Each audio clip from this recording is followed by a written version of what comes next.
Om Jnana-timirandhasya Jnananjana Shalakaya Chakshurunmilitam Yena Tasmai Shri Gurave Namaha. This morning I'm going to speak on the topic of Sambandha, Abhidheya and Prayojana. These are technical terms, the meaning of which I shall explain. Chaitanya Mahaprabhu described that these three subjects, they are the whole subject matter of Vedic knowledge. So very simply described, Sambandha literally means relationship. Relationship means interaction between different objects or persons. So in the matter of self-realization, the first thing is to understand who we are, the self. Who we are? Yeah. We individually. And what is our relationship with everything else? So this is Sambandha. And generally it will be understood that the position we are in, if we examine, we will find is not very good. We are suffering in this material world. So it's understood that we are suffering because we are not properly situated in our proper relationship. So Abhidheya means the process of rectification, the process of being fixed in that relationship. Prayojana literally means necessity, that which is our ultimate need. And that means factually entering in, or achieving the perfection of life and entering into our lost relationship. Now, Chaitanya Mahaprabhu has revealed what the proper Sambandha, Abhidheya and Prayojana are. Sambandha means Jiva Surupoi Krishna Nityadas. Every living being is an eternal son of Krishna. And the process to revive that relationship is Bhakti Yoga. And the Prayojana, or the ultimate necessity, is to enter into our eternal position in the spiritual world to serve Krishna there.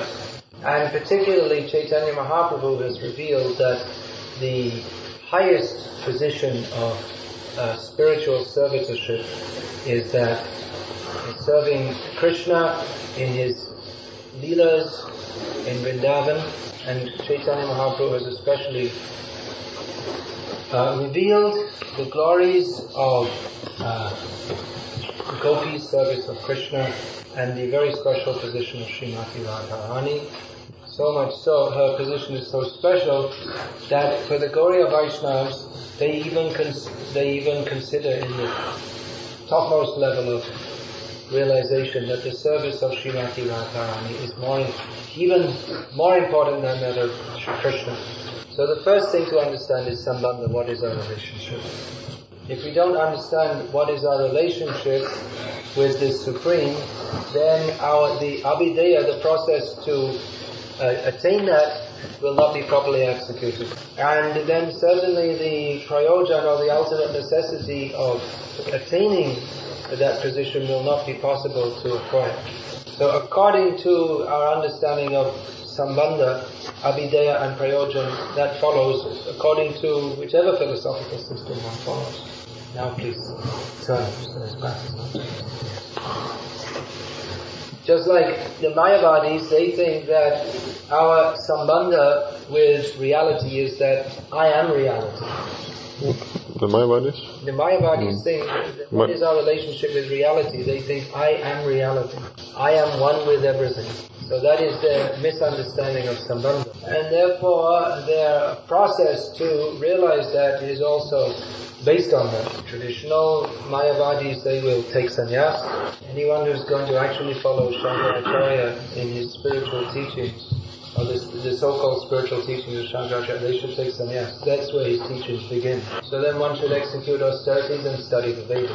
Modern Mayavadis, they don't do any of these things. Most of them. They simply talk on nonsense. So their understanding of the... of course, traditional Mayavadis, they also talk on nonsense, but at least they follow some austerities and study the Vedas also. And their understanding of Prayojana, their ultimate necessity, is to merge into the oneness, nirvikalpa samadhi. That means after leaving the body, they become one with everything. And according to our understanding of Sambandha, we can apply this to any philosophy. Just like in the Christian religion, it's considered that my relationship with God, He is the Father. So They think that you simply pray to him, that is your Abhidheya, and then ultimately you go to heaven and you enjoy sense gratification. So to actually understand Krishna consciousness and practice it properly, we have to have a very firm basis in understanding what is our Sambandha, what is our relationship with Krishna. Based on that, we should follow the process of Bhakti Yoga, and we should also know what is the Prayojana, what is the ultimate goal. Now, what is Sambandha? Actually, it's very simple and easy to say, that we are the eternal servants of Krishna. Now, there are many details which also accompany this understanding.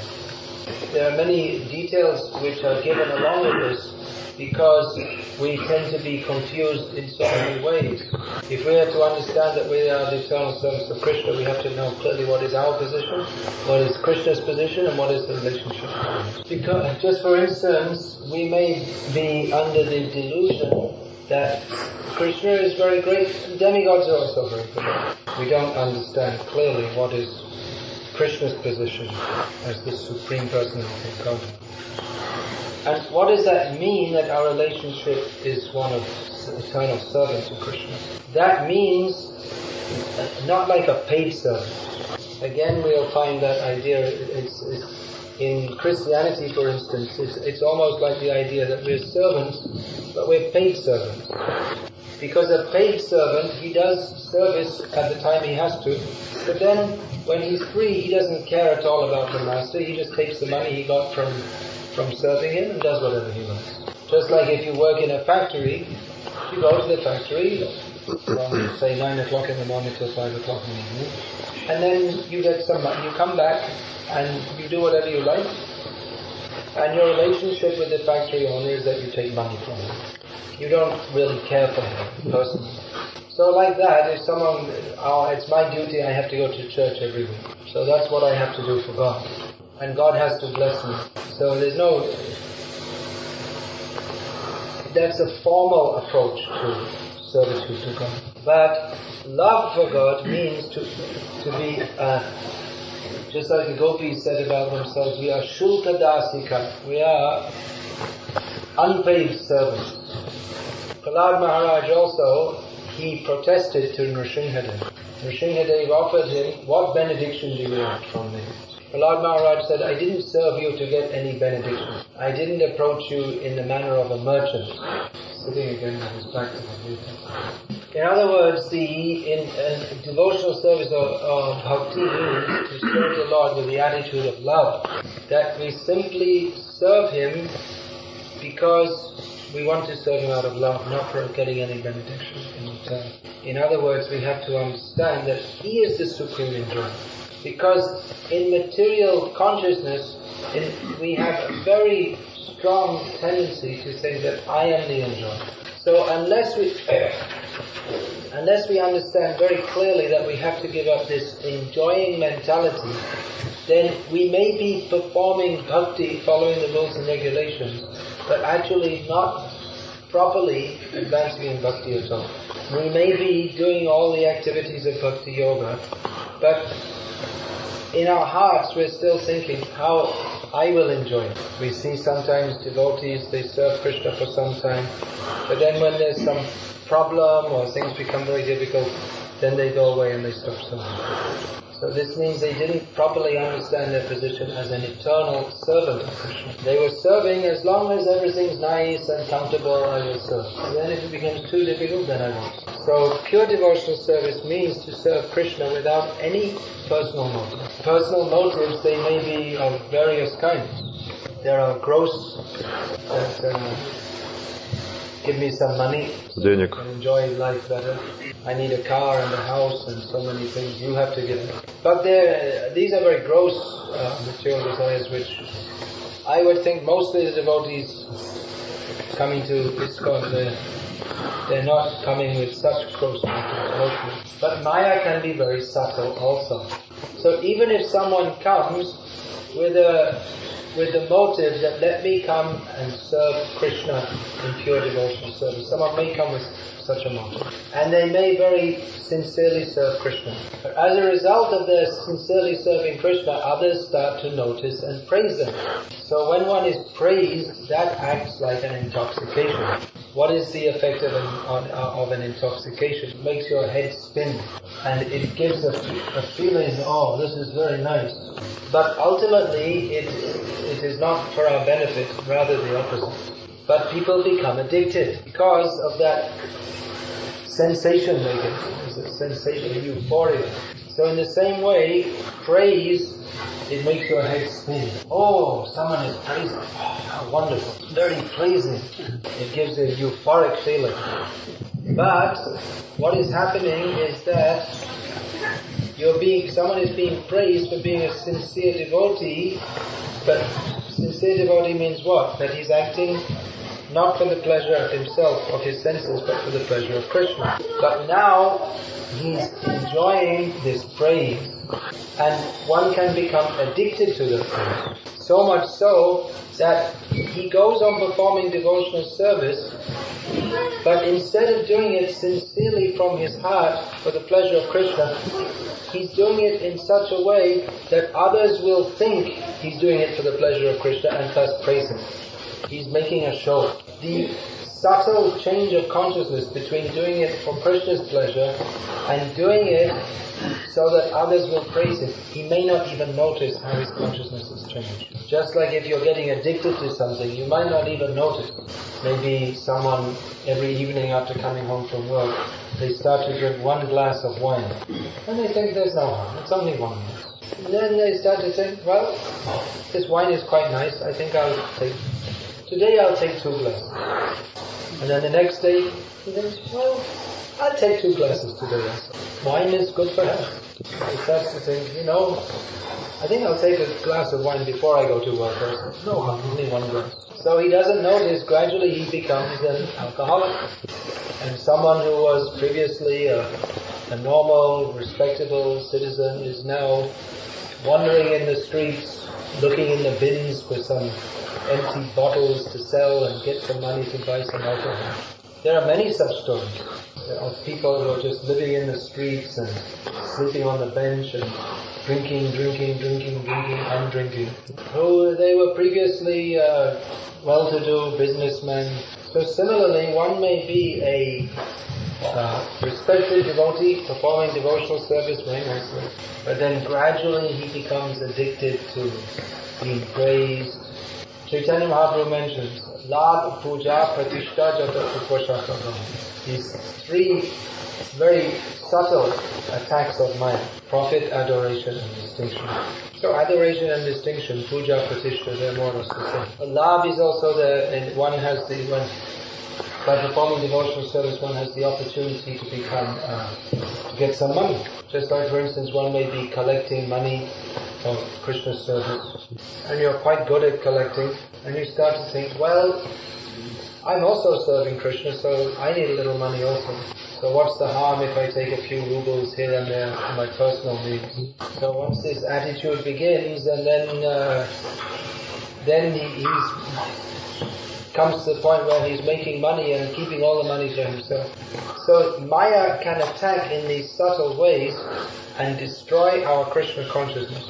Unless we are very much fixed in the understanding that we are the eternal servants of Krishna. He is the supreme enjoyer, and our only duty is to serve him. So if someone praises us, we should think, I am not fit to accept any such praise. I am the lowest of the low. But if anyone sees any good quality in me, that must be due to the blessings of my spiritual master. So we should think that this praise is actually meant for him and offered to him. Similarly, we should see that all money that may be within our possession, that is meant for Krishna's service. Of course, most of you are householders, so you have to support your families. But that should also be done not in an extravagant way, but in a manner that the whole family life is centered on Krishna's service. So in the beginning we have to be very solidly fixed in understanding that we are the eternal servants of Krishna. Now, in the perfectional stage, we hear about devotees, sometimes they even rebuke Krishna. We hear how Krishna, sometimes he serves his parents, he carries Nanda Maharaj's shoes on his head.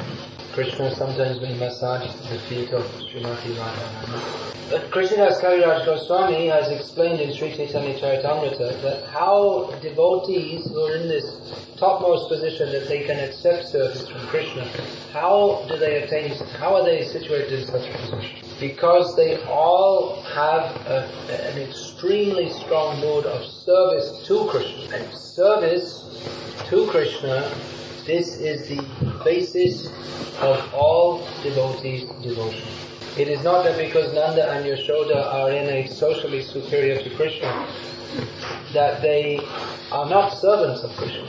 They are able to take that position because they have such a strong mood of service to Krishna. And that is not to be imitated. As long as we are materially conditioned, we cannot imitate the activities of the Vrajavasis. We should... it's not that we shouldn't hear about Krishna in Vrindavan, we should hear about Krishna in Vrindavan. But that should be in a mood, hearing about them, we should hear about that with great reverence. That means that we consider the Vrajavasis worshipable as Krishna himself. When we hear about Krishna's exalted pastimes in Vrindavan, that is very nice, but we should understand what is the difference between our present position and that position. First of all, we have to understand what is Sambandha, what is our relationship with Krishna. That means at least the theoretical, philosophical understanding. Then we act in that understanding by following the principles of Bhakti. These principles, following them, that trains us to be servants of Krishna. For instance, one should rise early every morning, perform Mangalarati. One should offer everything, before eating, everything should be offered to Krishna first. These are the rules and regulations called Vaidhi Bhakti, which means devotional service under rules and regulations.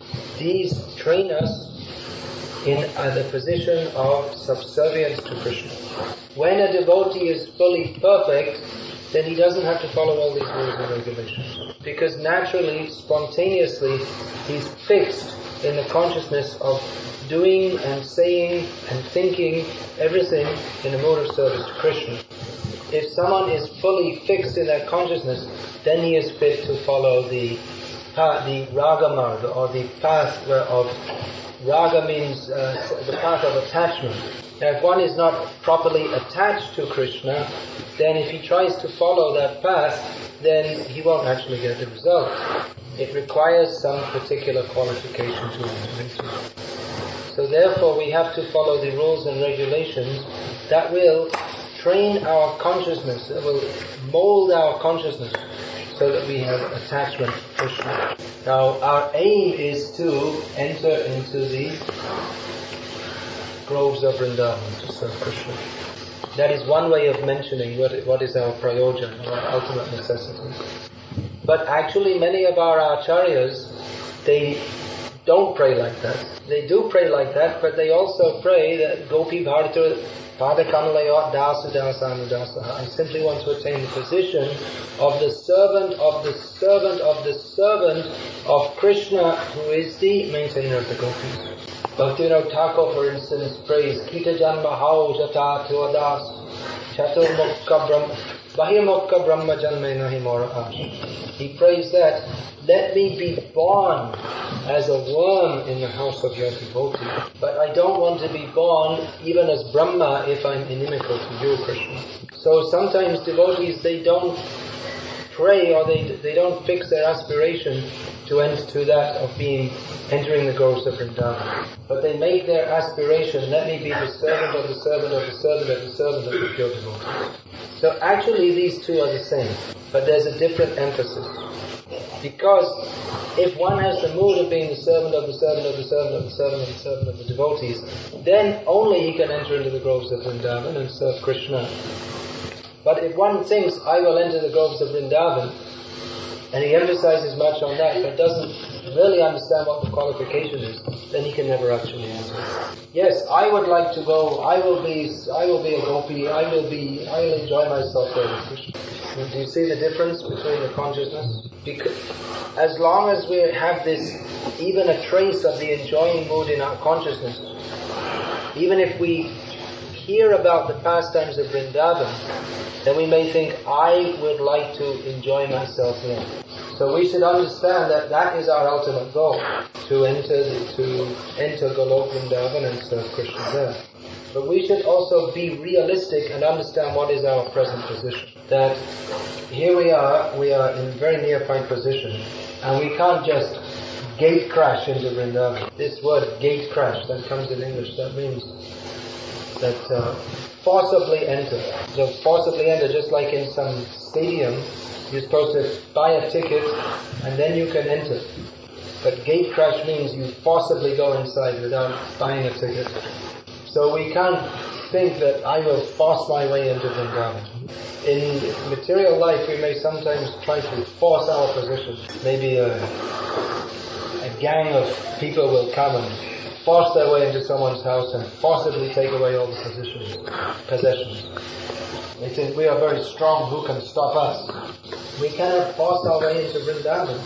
We can only be brought in by someone who introduces us. Here, please come. But the pure devotees whose residence is in Vrindavan, they will only take a qualified person inside, because the pure devotees want to bring inside persons who will increase Krishna's pleasure by their service mood. They don't want to bring someone who is not in the proper mood of service to Krishna, who is still envious of Krishna. So, first of all, the gurus, they have to train their disciples in the service mood and train them to be very much fixed in the consciousness of how to please Krishna with every word, with every action, with every thought. So it means a complete change of consciousness.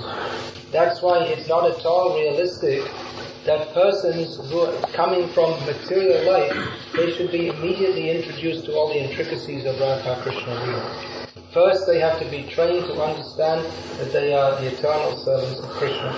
They have to be purified by the process of Krishna consciousness, so that they can become qualified to understand these things. Just like Bhaktivinoda Thakur sings, Kam, Krodh, Lobh, Moha, Modadi, Abhishta, Eshapna, Chede, Kise Pabe Radha Krishna. He gives a rhetorical question that as long as we are absorbed in material lust, greed, anger, illusion, Kam, Krodh, Lobh, Moha, and various kinds of illusions, then how can we attain to Radha Krishna? It's not possible.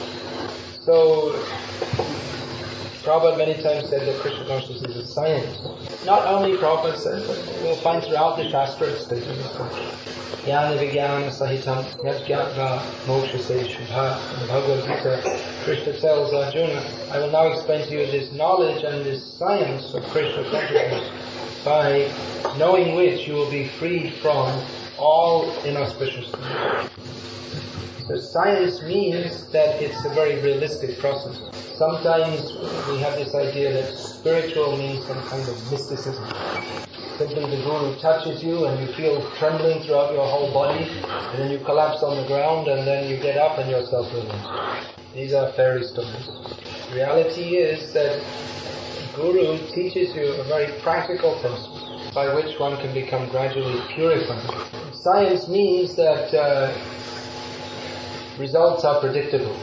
Just like if you go in the science class, in the chemistry class, then you mix acid with alkali, and the children may not know, but the teacher knows that there will be a reaction, and that will form salt and water. It is predictable. So in the same way, there are the rules and regulations of devotional service. and they give certain results. If someone follows them very sincerely, then he'll develop in Krishna consciousness and become advanced. But if you don't follow and you make offenses, then you fall down. Or if the offenses aren't so serious, at least you won't advance very much. So, will you please chant one another? I'm just going and coming. So Krishna consciousness, as I was saying, it is a science. Of course, it is a transcendental science. So there are some elements in that science which do not correspond to material rules. So in advancement in Krishna consciousness, that ultimately depends on getting the mercy of Krishna. So the mercy of Krishna, that is not measurable or under any rule.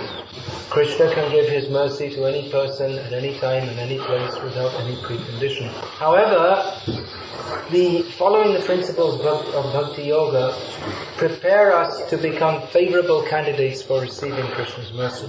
Because one can follow the rules and regulations of devotional service, but if he doesn't get the mercy of Krishna, then he won't advance. But then again, the rules and regulations of devotional service, they train us in such a way that we pray to Krishna, we associate with Krishna's advanced devotees. So it creates a consciousness within us of wanting to please Krishna. In other words, of becoming a good servant of Krishna. And in this way, this attracts the mercy of Krishna. If Krishna sees that someone is sincerely trying to please him, then naturally he will reciprocate. Because Krishna is a person, and he's a very kind person. But again, on the other hand, we shouldn't take Krishna's mercy very cheaply. Because Krishna is very merciful, but at the same time, he is not foolishly merciful. We cannot cheat Krishna. In other words, if we make a show of performing devotional service, Krishna will not be impressed. Krishna can see our heart, and he knows if we're actually very sincere to serve him or not. Prabhupada gave the example that there are two ways to get a university degree. The normal process is to prepare oneself, first of all, to enter the university by studying in the schools. And then studying at the university and by hard work qualifying oneself to get the degree. Now another method is to get an honorary degree. Do they have that in Russia?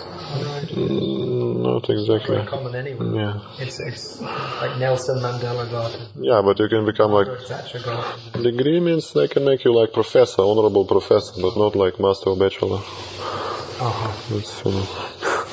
So anyway, they have this system. It's actually quite unusual that someone in the Western countries, they'll get an honorary degree. That means without going to the university or without studying the subject, they consider that you are advanced enough in that subject to use that you should have a degree. Just like I believe I heard or I read that Margaret Thatcher, the ex-Prime Minister of Britain, was given an honorary degree in economics because her practical understanding of economics was considered to be very good. And she practically instituted various economic systems which appeared to have worked. So if someone thinks, well, I want to get a university degree, well, Margaret Thatcher got one, she didn't go to the university, so I won't bother going to the university either. I just get an honorary degree. I'm going to sit at home and watch my toenails grow.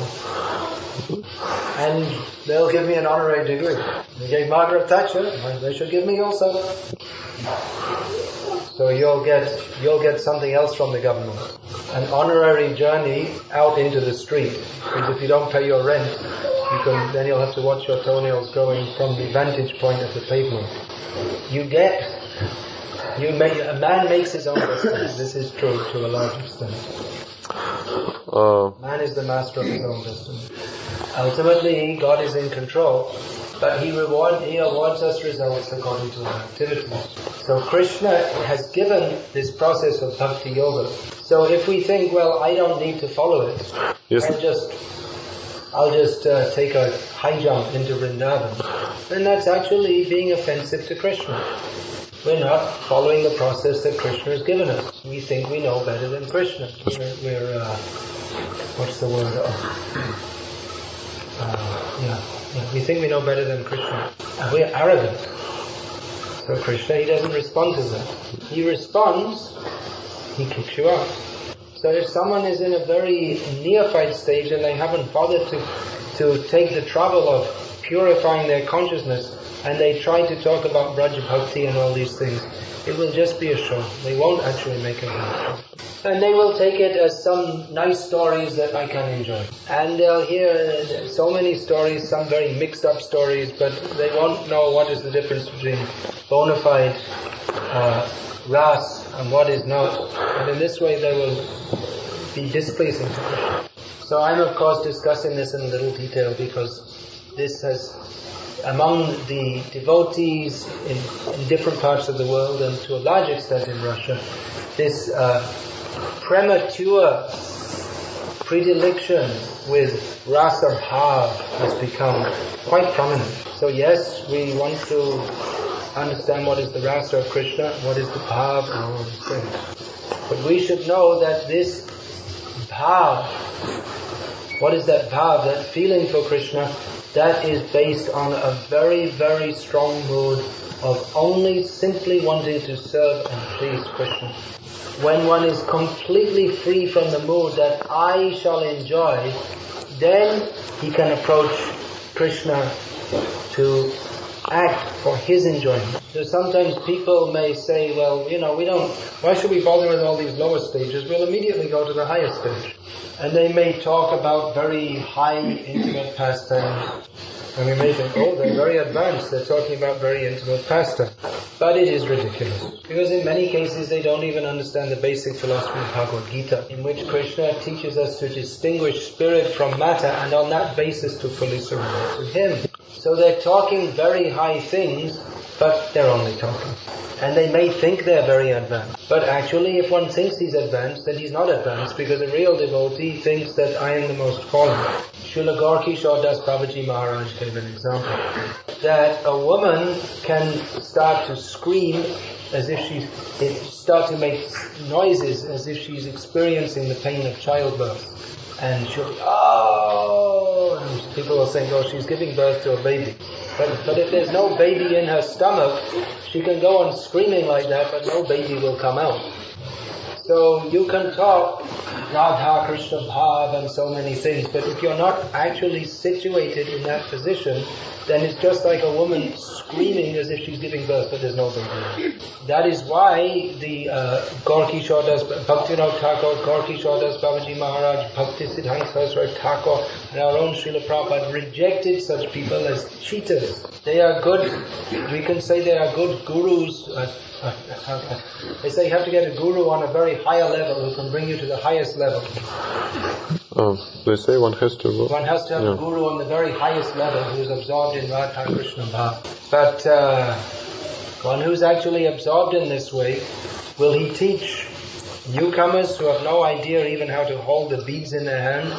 Will he teach them about the intimate leelas of Radha and Krishna? He will teach them according to their need. Just like if one is newly admitted to the school at 8 years old, whatever the age is. So the parents may say to the boy that I want you to become an atomic physicist. So the boy goes to school and they say, my dear child, today we are going to teach you 1 + 1 = 2. Teacher will tell you. Yeah. He said, I don't want to hear all this. You have to teach me atomic physics. I said, yes, okay, but first you have to learn 1 + 1 = 2. No, that's only for people in the very lowest stage. You immediately teach me atomic physics. So they may bring an atomic physics professor and he will teach to the child who doesn't even know 1 + 1 = 2, all the intricacies. He will speak to him, and the child may even learn some of the terminology of atomic physics and repeat it. But it doesn't mean he understands everything of it. Yes, we'll teach you atomic physics, but you have to learn the basics first. So some may say, well, why should we learn all this Bhagavad Gita and all these things? We should go to the highest stage immediately. This Bhagavad Gita, that's for people in the lower stage. That's true. You are in the lower stage. But because you're so proud, you can't recognize that. So you may superficially learn about all these things, but actually you cannot give up even gross sense gratification unless you go through the proper process. So we see there are some people who they think, oh, I'm on a very high level. I'm here. My guru teaches me all about the intimate leelas of Vrindavan. But you see they're still attached to very basic sense gratification, like watching TV, patting their dog on the head and eating curry army food. So where is the actual advancement? It's just imagination. So someone may say, well, you see, you have to get this guru on the very highest level. But you see, even if the atomic physics professor comes to the child's school class, he won't teach atomic physics. He will teach according to the child's need. If someone comes and says, why are you learning Bhagavad Gita? I will teach you about the intimate pastimes of Radha and Krishna. I will bring you to a higher level. I am on a higher level than all these teachers who are just teaching you Bhagavad Gita. Actually, we should be very careful not to think Bhagavad Gita is very low. That is directly the words of Krishna. So someone, he comes and he says, yes, I'm on a higher level, I will teach you higher things. And these other gurus, they're not very high, they don't know very much. And then you may think, oh, yes, this is very good, I will go to the higher level. You see all these useless people, they're not very high, I'm very high. So everyone talking very high things and thinking, I am very high. Although, practically, you see, there's still the same old day-to-day life goes on the same. So it's simply another kind of self-deception. It doesn't tally with reality. The reality is that we need to gradually advance in Krishna consciousness by following the rules and regulations of devotional service. A real teacher is one who gradually brings us up to that stage.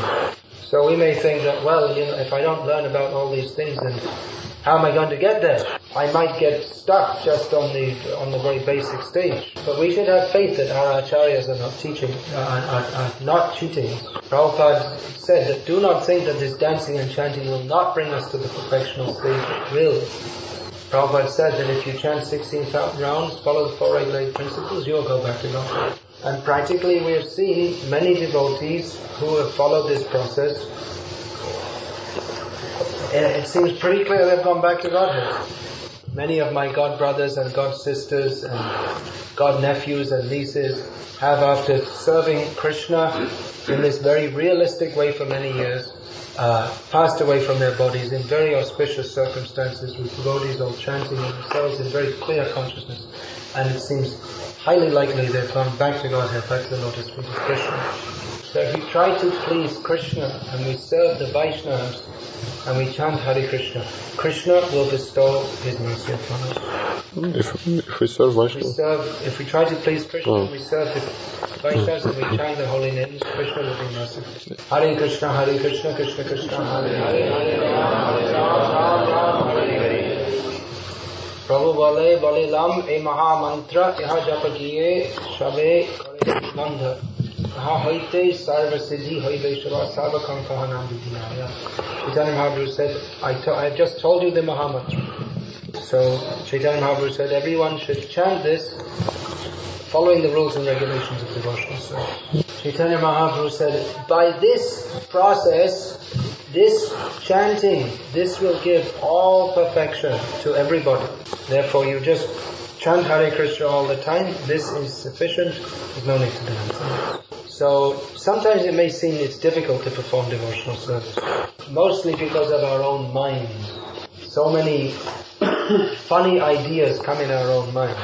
So we have to follow the process of devotional service to overcome these impurities within our minds and become attached to Krishna. If we think, well, I'll just forget about all this purification, I'll just immediately become a gopi, it's not going to work.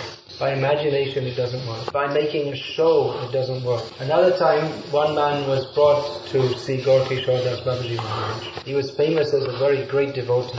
And he had to have 2 men, one on each side, to hold him, because otherwise he would collapse from ecstasy. And he was constantly crying and it was coming out of his nose, snot coming out of his nose. So all the time one of his attendants was wiping his eyes and his nose with a cloth. So they thought, let's bring him to see Gaur Kishore Das Babaji, because Gaur Kishore Das Babaji is a great devotee, these 2 great devotees can meet. So they brought him to see Gaur Kishore, and when Gaur Kishore Babaji Maharaj said, sorry, I don't have time now. Now we're all going to chant. And he picked up some cartels and started chanting. So eventually that man went away disappointed. And afterwards someone asked that, well, why didn't you want to speak to him? He's such a great devotee. Mahishwar said, he's not at all a devotee, he's simply a pretender. That's why I didn't want to speak with him. Anyone can show and advertise they're very great, but that's only another kind of sense gratification. Then you can have the pleasure of people praising him. Practically, Prabhupada showed us the example. Sometimes he would become overwhelmed with ecstasy, but he always tried to hide that. He very practically served Krishna and taught others how to do so. Prabhupada practically showed how we should engage in devotional service and spread Krishna consciousness all over the world. So we shouldn't think that Prabhupada has cheated us because he only taught us sadhana bhakti. Actually, you'll find all the details of all stages of devotional service are there in Prabhupada's books. But Prabhupada very much emphasized on the practical process to serve Krishna and please Krishna so that we can become qualified to go on pleasing him in the spiritual world. There's another story I'll tell you about Jagannath Das Babaji Maharaj. That two people came to him to serve him, to be like disciples. So he had them, there was some garden where they were growing flowers for the Lord, he had them working, we go and work in the garden. So after some time they came to him and said, actually we came to learn about Bhakti. We want to learn about our relationship with Krishna, whether we're a peacock or a flute or what. So Jagannath Das Babaji Maharaj said, yes, I know. That's why I sent you to the garden to do service. You do service, you become purified, and later on, when you're qualified, we'll see about holiness. So those who have faith that yes, our Guru, he has got our best interest at heart, they will follow this process. He will follow the process. They'll follow the process given by the Guru with faith that he will give us, he will award us perfection. And others will try for what they think is a very easy process. This is called sahajya. Sahajya means one who wants to follow something which is very easy. But if it's very easy, then you can understand there's not much substance there. It's not very easy to give up material attachments. Let's be realistic. We all have so many material attachments. So we have to become freed of these material attachments so that we can purely serve Krishna. We have to give up the mood that I am the enjoyer. So unless we're very strongly fixed in that Sambandha Gyan, that Krishna is the enjoyer, I am his servant, then we are likely to be misled even in the path of bhakti. We may think, well, the goal is to go to the Radha Krishna Leela, so I'll just go straight away. Because it seems more difficult for us to follow all the rules and regulations and gradually become purified. That means we're not acting on the basis of what Krishna wants us to do, but we're acting on the basis of what we want to do, which means that we've completely misunderstood that we are the servants and he is the master and we should follow his instructions.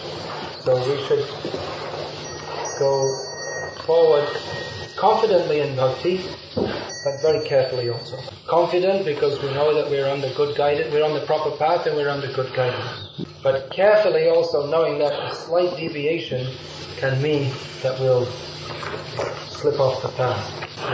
Hare Krishna.